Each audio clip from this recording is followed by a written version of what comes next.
तो दोस्तों आज मैं एक्सप्लेन करने वाला हूँ एक काफी डिफरेंट टाइप की हॉरर थ्रिलर मूवी को जिसका नाम है the house at the end of time. ये मूवी आपको देखने में काफी मजा आएगा क्योंकि इसका कॉन्सेप्ट काफी बढ़िया है। इस मूवी की IMDb रेटिंग है 6.7 स्टार्स आउट ऑफ 10 जो कि काफी बढ़िया है। ये एक स्पेनिश हॉरर फिल्म है जिसको डायरेक्ट किया है अलेजांद्रो हिदाल्गो ने। तो चलिए अब बिना किसी देरी के चलते हैं सीधा वीडियो की तरफ।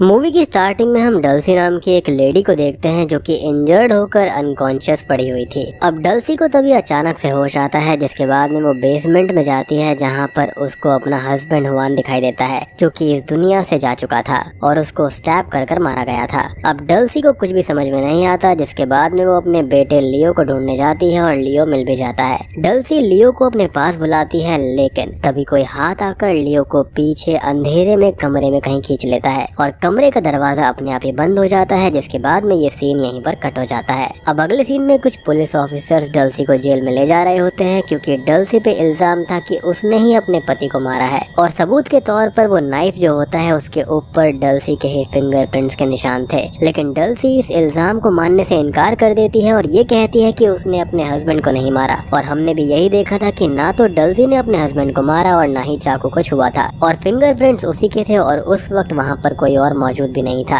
सिवाय उस सुपर नेचुरल बीइंग के। लेकिन वो कौन है इसके बारे में फिलहाल हमको नहीं पता। लेकिन अल्टीमेटली होता यह है कि डल्सी को इस चीज के लिए 30 साल की सजा हो जाती है। अब कई सालों के बाद का सीन दिखाया जाता है जहाँ पर डल्सी को जेल से तो बाहर निकाल दिया गया था लेकिन उसको अपने बचे हुए वक्त में हाउस अरेस्ट में ही रहना था, यानी कि उसको वापस अपने उसी घर में जाना पड़ता है जहाँ पर इतने साल पहले वो हादसा हुआ था। अब उसके घर जाने के बाद में तभी एक प्रीस्ट वहाँ पर आता है जो कि डल्सी के फैमिली के साथ में क्या हुआ था और कैसे हुआ था ये जानना चाहता था क्योंकि उसको ऐसा लगता था कि वो उसकी मदद कर सकता है। अब पहले तो इन सब चीजों के लिए डल्सी मना कर देती है लेकिन उसे लियो को भी ढूंढना था जो कि उस दिन अचानक से गायब हो गया था और इसलिए वो मान जाती है। यानी कि उस रात जिस सुपर नेचुरल बीइंग ने लियो को कहीं खींच लिया था उसके बाद आज तक पता नहीं चला कि लियो कहाँ पर गया है। खैर वो प्रीस्ट को उस रूम के अंदर लेकर जाती है जहाँ पर लियो गायब हो गया था और शॉकिंगली इस रूम के अंदर एक टनल भी थी जिसके अंदर लियो नहीं मिल पाया। अब यही सब बताते हुए डल्सी अपनी पूरी कहानी उस प्रीस्ट को सुनाने लगती है। लेकिन अब आगे की जो कहानी है ना वो मैं अपने हिसाब से एक्सप्लेन करूंगा और नैरेट करूंगा ताकि आपको यहाँ पर ज्यादा कंफ्यूजन ना हो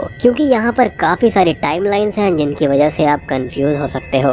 अब ये उस समय की बात थी जब डल्सी कभी यंग हुआ करती थी और उसकी फैमिली बिल्कुल नॉर्मल फैमिली जैसी थी जिसके अंदर वो, उसका हस्बैंड हुआन और उनके 2 बेटे यानी कि लियो और रॉड्रिगो थे। अब ये जो परिवार था वो काफी ज्यादा आम था जैसा कि हर कोई होता है और इनका हर एक दिन नॉर्मल ही जाता था। अब एक दिन लियो और रॉड्रिगो दोनों खेलने जाते हैं जहाँ पर हमको ये पता चलता है कि रॉड्रिगो को अपनी ही एक फ्रेंड सराई पर क्रश होता है। यहाँ पर हम लियो के भी एक बेस्ट फ्रेंड से इंट्रोड्यूस होते हैं जिसका नाम गार्सिया होता है और लियो और गार्सिया दोनों काफी डिफरेंट वे में और सीक्रेट तरह से हैंडशेक किया करते थे, यानी कि ऐसा हैंडशेक करना किसी और को नहीं आता था। अब जैसे जैसे मूवी आगे बढ़ती है हम ये समझ पाते हैं कि डल्सी और उसके हस्बैंड हुआन के बीच रिश्ते अच्छे नहीं थे। दोनों के बीच काफी झगड़े हुआ करते थे और ऐसे ही समहाउ इनकी रिलेशनशिप सरवाइव कर रही थी। अब एक रात को डल्सी अपने बेड के नीचे से एक बॉक्स को निकालती है जिसमें एक चाबी होती है और उस चाबी से वो एक ड्रॉर को खोलती है जिसके अंदर डल्सी ने एक लेटर सीक्रेटली रखा हुआ था। अब यहाँ पर उस लेटर से हमको ये पता चलता है कि वो किसी और से प्यार किया करती थी लेकिन उसकी शादी उससे नहीं हो पाई। लेकिन तभी हमको एक बात और पता चलती है कि लियो डल्सी के उसी लवर का बेटा है, यानी कि वो हुआन का बेटा नहीं था। लेकिन हुआन को ये बात पता नहीं थी और वो कुछ लियो के साथ में गलत ना कर दे इसलिए डल्सी ने कभी भी ये बात उसको नहीं बताई थी।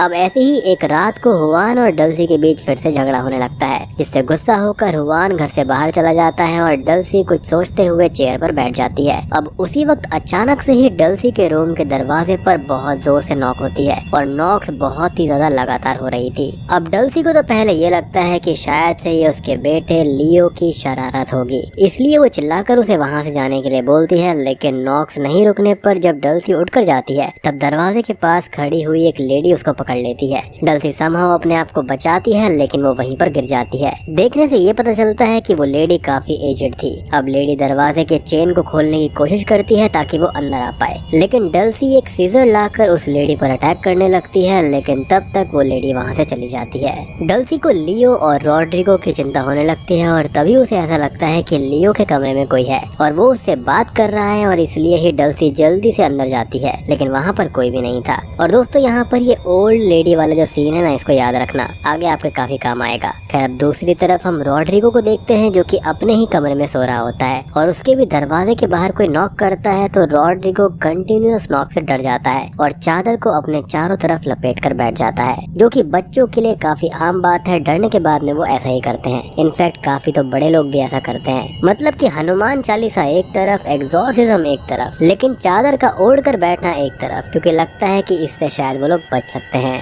अब उसी वक्त उसे अपने सामने कोई चलते हुए दिखाई देता है जो कि उसी की तरफ आ रहा था और ये सीन यहीं पर कट हो जाता है। लेकिन थोड़ी देर के बाद में ही डल्सी वहाँ पर आती है और तब वो रॉड्रिगो को बिल्कुल नॉर्मल और सेफ पाती है। अब अगले दिन डल्सी कुछ पुलिस वालों को अपने घर पर बुलाती है क्योंकि उसे ऐसा लग रहा था कि पिछली रात को कोई चोर उनके घर पर आया था, लेकिन पुलिस इन्वेस्टिगेशन करने पर ऐसा कुछ भी नहीं पता चलता। अब लियो कुछ रिवील करते हुए ये बताता है कि पिछली रात को उसके कमरे में एक गोस्ट आया था जिसने उसे एक लेटर दिया और वो लेटर डल्सी को देने के लिए उसने कहा था। साथ ही साथ ये भी बोला था कि वो उस लेटर को खुद ना पढ़े। तभी डल्सी वो लेटर लेती है और उसे खोलकर जब पढ़ती है तो उसके अंदर दो बातें लिखी हुई थी। पहली ये थी कि कुछ दिनों के लिए लियो और रॉड्रिगो को अलग अलग रहना होगा, यानी कि उन्हें साथ में नहीं खेलना है क्योंकि इसकी वजह से कुछ बुरा हो सकता है। और दूसरा ये था कि कुछ दिनों में हुआन लियो को मारने की कोशिश कर सकता है, लेकिन डल्सी को इस बात पर बिलीव नहीं होता। और जब ये बात वो अपने हस्बैंड को बताती है तो उसको भी यही लगता है कि ये किसी का मजाक है, क्योंकि वो अपने बेटे को क्यों मारेगा। और सबसे बड़ी बात ये थी कि अभी तक उसे सच्चाई पता ही नहीं थी कि वो उसका बेटा नहीं है, इसलिए ही वो दोनों इस लेटर पर इतना ध्यान नहीं देते और इसके बताई गई बातों पर बिल्कुल भी गौर नहीं करते। लेकिन आगे चलकर यही इनका सबसे बड़ा गलत डिसीजन होने वाला था। अब सीन फिर से प्रेजेंट टाइम में आ जाता है जहाँ पर हम प्रीस्ट को उस घर पर रिसर्च करते हुए देख पाते हैं जहाँ पर डल्सी फिलहाल रह रही थी। वहीं दूसरी तरफ हम डल्सी को एक बूढ़े आदमी को स्पॉट करते हुए देख पाते हैं जिसके हाथ में एक नाइफ था, जिससे डल्सी डर कर खुद को वॉशरूम में बंद कर लेती है। अब कुछ ही समय के बाद में वो वॉशरूम से डरते हुए बाहर निकलती है, जहाँ पर उसे अपने कमरे में 1111 खून से लिखा हुआ मिलता है, वो भी एक मिरर के ऊपर। इस चीज से वो बहुत डर जाती है और उसी वक्त फिर से कोई उसके कमरे में दरवाजा नॉक करने लगता है। डल्सी चिल्लाते हुए उसे वहाँ से जाने के लिए कहती है, लेकिन वो कोई इंट्रूडर नहीं बल्कि पुलिस ऑफिसर्स होते हैं। अब डल्सी फिर से एक बार प्रीस्ट को सारी कहानी बताने लगती है, जिससे सीन फिर से पास्ट में शिफ्ट हो जाता है, जहाँ पर हम देख पाते हैं कि रॉड्रिगो एक दिन अपनी क्रश को एक पर्ल गिफ्ट करता है, जैसा सेम पर्ल लियो को डल्सी ने गिफ्ट किया था। और इस चीज को आप याद रखना क्योंकि आगे इस चीज का काफी बड़ा लिंक कनेक्ट होने वाला है। अब पर्ल गिफ्ट करने के बाद में दोनों किस करने जाते हैं, लेकिन तभी बीच में लियो उनको रोक देता है और फिर से खेलने के लिए चला जाता है। अब वहीं दूसरी तरफ हम डल्सी को एक साइकिक लेडी को विजिट करते हुए देखते हैं, जहाँ पर वो उस लेटर के बारे में उनसे पूछना चाहती थी। वो जैसे ही उस लेटर के बारे में उस लेडी से पूछती है तो वो लेडी उसमें लिखी बातों को कंफर्म करती है कि वैसा डल्सी की फैमिली के साथ में जरूर होगा, जिससे वो काफी डर जाती है। शायद से उसने फ्यूचर देख लिया था। खैर यहाँ से सीन अब फिर से खेलते हुए बच्चों पर आता है, जहाँ पर गलती से लियो की एक बॉल होती है, वो रॉड्रिगो को जाकर लग जाती है, जो कि उसकी नाक पर हिट करती है और उससे उसकी वहीं ऑन द स्पॉट डेथ हो जाती है। लेकिन ये सब एक एक्सीडेंट होता है। अब रॉड्रिगो का फ्यूनरल किया जाता है, जहाँ पर उसके पेरेंट्स पूरी तरह से टूट गए थे और सीन फिर से प्रेजेंट टाइम में आ जाता है। यानी कि एक चीज तो हमें पता चल गई है कि रॉड्रिगो की डेथ हुई कैसे थी। प्रेजेंट टाइम में हम उस प्रीस्ट को घर के ऊपर रिसर्च करते हुए देख पाते हैं, जो कि काफी समय से उसी घर के बारे में पता कर रहा था। रिसर्च करते हुए उसको ये पता चलता है कि जिसने इस घर को सबसे पहली बार बनाया था वो अचानक से ही एक दिन गायब हो गया था, जिसके बाद में जो कोई भी फैमिली यहाँ पर रहने आई सभी के साथ में बहुत ही अजीबोगरीब घटनाएं घटित हुई और सब यही मानने लगे कि ये घर हॉन्टेड है और इससे जुड़ी हुई ढेर सारी सुपरनैचुरल अफवाहें थी। अब उसी वक्त रिसर्च करते हुए प्रीस्ट की नजर क्लॉक पर जाती है, जहाँ पर वो ये देखता है कि 11:11 हो रहे हैं और आज की डेट भी 11 नवंबर 2011 है। और इस चीज से वो सब कुछ समझ जाते हैं कि इस घर का 11 सिंबल से कोई रिलेशन है। असल में ये घर एक स्पेसिफिक टाइम पर एक टाइम पोर्टल की तरह वर्क करता था, जिसमें वहाँ पर रहने वाली फैमिली टाइम लूप में फंस जाया करती थी and most of the time family का क्या होता था ये भी नहीं पता चलता था। अब प्रीस्ट को ये आइडिया हो गया था कि किसी स्पेसिफिक टाइम के अंदर अंदर ये पोर्टल खुलता है और उस वक्त होता यह है कि ये घर टाइम में पीछे चला जाता है और वो टाइम होता है 11th डेट को 11:11 यानी कि आज रात 11:11 और 11 सेकंड पर ये टाइम पोर्टल फिर से खुलेगा और पॉसिबल है कि लियो ऐसे ही किसी टाइम लूप में फंस गया होगा। तो अगर डल्सी उस टाइम लूप में जाए तो मोस्ट प्रोबेबली वो लियो को बचा सकती है और उसको वापस भी ला सकती है। और फिलहाल आप 2011 वाली टाइमलाइन को ही एक बेस टाइमलाइन लेके चलना, जो कि वक्त वाकई में चल रहा है। और 2011 की वो टाइमलाइन है जहाँ पर डल्सी के ऊपर अपने हस्बैंड हुआन को मारने का इल्जाम लगा था और उसने सजा भी काटी थी। और इसका भी एक स्पेसिफिक रीजन है जो कि हमको थोड़ी देर में पता चल जाएगा और ऐसा होना जरूरी भी था।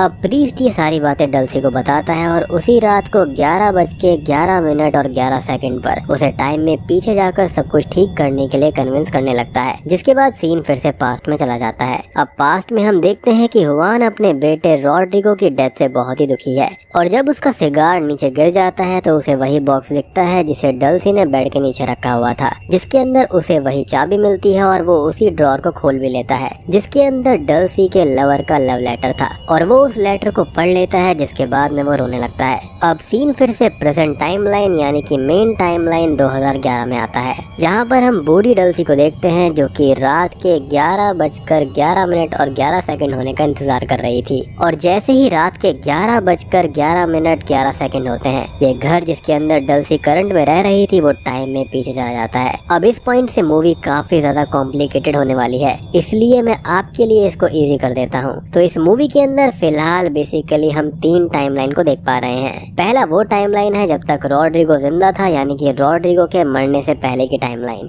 दूसरा वो टाइमलाइन है जिसके बाद रॉड्रिगो की डेथ हो गई, यानी कि रॉड्रिगो के मरने के बाद का समय। और तीसरा वो जो कि बिल्कुल मेन है, यानी कि 2011 का टाइमलाइन, जहाँ पर ओल्ड डल्सी फिलहाल रह रही थी। अब डल्सी यहाँ पर मेन टाइमलाइन यानी कि 2011 से आती है उस टाइमलाइन के अंदर जहाँ पर रॉड्रिगो अभी भी जिंदा था, यानी कि बिल्कुल शुरुआत वाली टाइमलाइन जो कि 1980s की है। अब ओल्ड डल्सी सबसे पहले जाकर अपनी यंगर वर्जन को ये सारी बातें बताना चाहती थी ताकि वो सभी चीजों को ठीक कर सके, लेकिन यहाँ पर जो यंग डल्सी होती है वो बूढ़ी डल्सी को कोई चोर समझ लेती है, जिससे कि चीजें यहाँ पर बिगड़ जाती हैं। और आपको याद होगा कि मूवी की स्टार्टिंग में भी किसी ने डल्सी के रूम के बाहर नॉक किया था, जिसको डल्सी ने सीजर से मारने की कोशिश करी थी। तो वो कोई और नहीं बल्कि वो उसी का बूढ़ा वर्जन था, यानी कि 2011 वाली डल्सी। अब इसके बाद में ओल्डर डल्सी एक लेटर लियो को देती है और ये कहती है कि ये वो अपनी मदर को दे दे ताकि एटलीस्ट उसको सब कुछ पता चल पाए और वो सारी चीजों को ठीक कर दे। अब इससे हमको ये पता चलता है कि लियो जिसे गोस्ट कह रहा था वो ओल्डर डल्सी थी, यानी कि उसी की माँ थी। पर रॉड्रिगो के कमरे में उस दिन ओल्डर डल्सी नहीं गई थी। उस दिन रॉड्रिगो के कमरे में सेकंड टाइमलाइन से आया हुआ लियो गया था, यानी कि वो टाइमलाइन जिसमें रॉड्रिगो जिंदा नहीं था।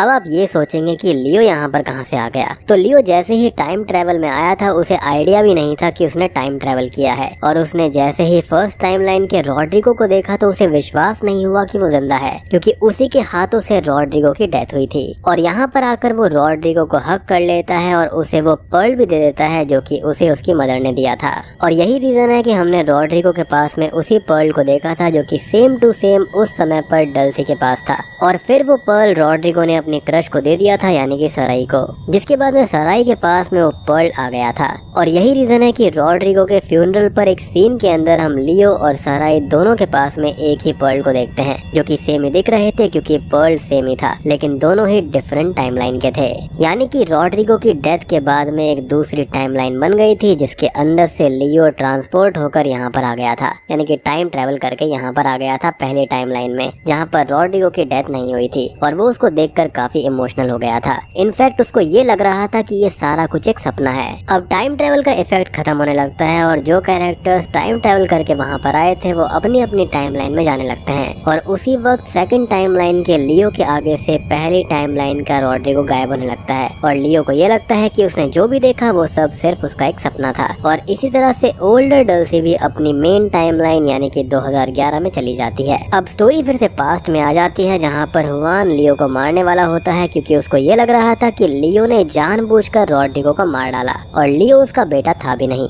यानी कि जो उस लेटर में लिखा हुआ था वो बिल्कुल हकीकत बनने वाला था। खैर लेकिन जैसे ही अब हुआन ऐसा करने वाला होता है वहाँ पर डल्सी आ जाती है और फिर दोनों के बीच में हाथापाई होने लगती है, जिसके अंदर हुआन डल्सी को इंजर्ड करके बेहोश बेहोश कर देता है। और ये वही सीन था जो कि हमने मूवी की स्टार्टिंग में देखा था। अब यहाँ से सीन फिर से प्रेजेंट टाइमलाइन में यानी कि मेन टाइमलाइन 2011 में आता है, जहाँ पर हम फिर से उसी ओल्ड आदमी को देख पाते हैं जो कि काफी बार डल्सी को हॉन्ट कर रहा था। लेकिन इस बार डल्सी उससे नहीं डरती, बल्कि जब वो उसे फॉलो करते हुए उसी टनल में जाती है तो उसे बहुत बड़ी शॉकिंग चीज पता चलती है। उसको ये पता चलता है कि वो बूढ़ा आदमी कोई और नहीं बल्कि 2071 यानी कि 2071 से आया हुआ लियो है, यानी कि वो 4th टाइमलाइन से आया था। वो बूढ़ा आदमी यानी कि ओल्डर लियो ओल्डर डल्सी को ये बताता है कि उसे वापस दूसरी टाइमलाइन में जाना होगा और लियो को वहाँ से किडनैप करके लाना होगा। और यहाँ पर हमको ये पता चलता है कि लियो को असल में एक बीमारी थी जिसका इलाज 80s में यानी कि उस टाइमलाइन में नहीं था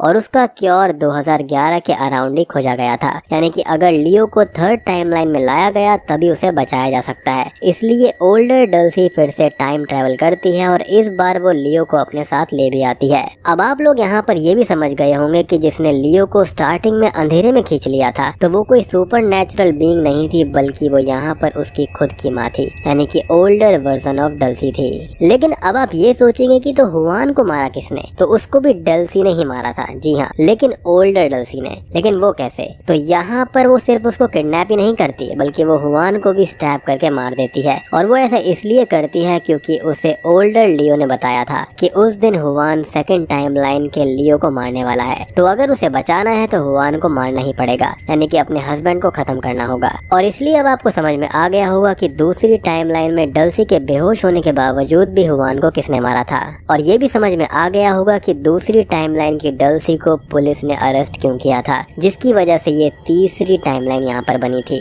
यानी कि मेन टाइमलाइन जो कि है 2011 की। अब ऑब्वियस ही बात है कि दोनों इंसान सेम है तो उनके फिंगरप्रिंट भी बिल्कुल सेम होंगे और यही रीजन था कि उसके ऊपर डल्सी के फिंगरप्रिंट थे, जिसके चलते उसको यहाँ पर सजा मिली थी। और मैंने आपको ये बोला था कि ये चीज होनी बहुत जरूरी थी, तो यहाँ पर लियो को बचाने का सिर्फ यही एक रास्ता था। और शायद से लियो 2071 तक इसलिए ही जी लिया क्योंकि उसको डल्सी ने बचा लिया था और शायद से उसकी बीमारी का इलाज भी करवा दिया होगा। लेकिन अब आपको ये डाउट होगा कि जो छोटा बच्चा लियो है वो यहाँ पर रहेगा कैसे?